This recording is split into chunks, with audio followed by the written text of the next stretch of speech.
সেটা আলাদা লাগবে না এদিকে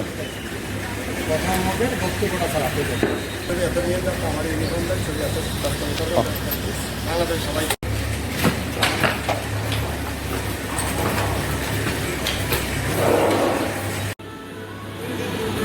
আমি পুলিশে জব করেন না